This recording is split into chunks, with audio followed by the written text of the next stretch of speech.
Bonjour, nous recevons aujourd'hui une spécialiste en fécondité, la gynécologue Madame Bourassa. Merci de me recevoir. Donc, je voulais éclaircir la population sur un nouveau type de fécondation qui a vu le jour. C'est apparu dans le journal de New Scientist. Donc, c'est une manière de faire un enfant avec 3 parents, en fait.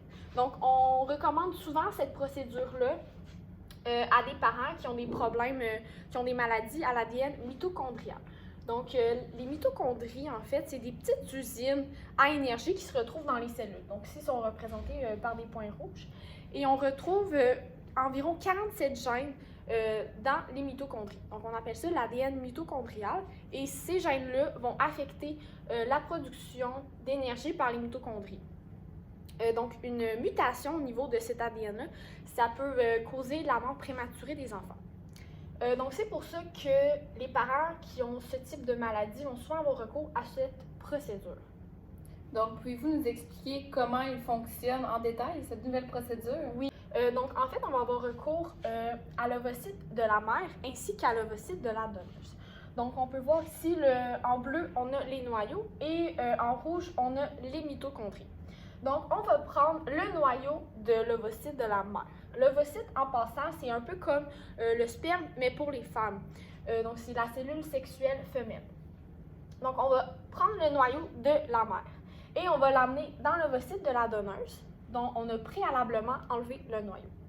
Donc, au final, on va avoir un ovocyte qui a l'ADN de la mère, donc qui va transmettre le matériel génétique de la mère, mais les mitochondries de la donneuse. Donc, on n'aura pas de mitochondries qui sont malades.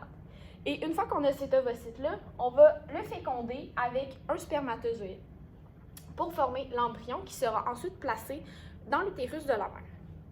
Alors voilà, en gros, c'est comme ça que fonctionne cette procédure.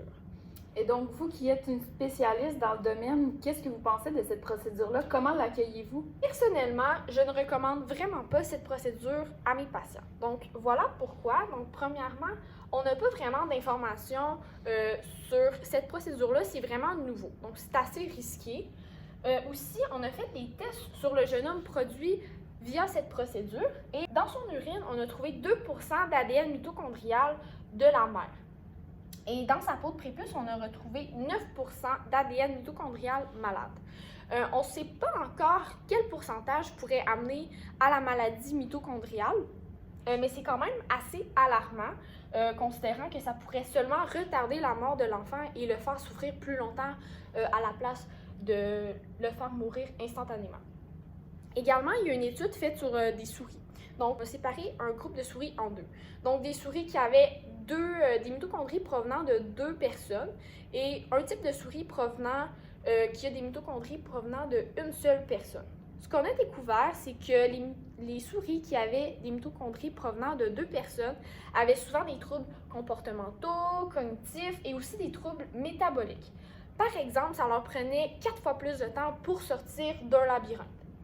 Donc, on peut comprendre que selon ces recherches, ça nous mène à croire que l'enfant qui a été créé via cette procédure pourrait plus tard avoir des troubles cognitifs, des troubles métaboliques et ça pourrait nuire à sa qualité de vie. Et au final, probablement que cette procédure-là aurait été faite pour aucune raison parce que peut-être qu'éventuellement, ça va mener à la mort de l'enfant tout de même.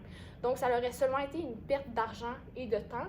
Et alors, en gros, c'est pour ça que je recommande vraiment pas cette procédure-là à mes patients. D'accord, merci beaucoup d'avoir partagé vos connaissances. C'est un plaisir, merci de m'avoir reçu.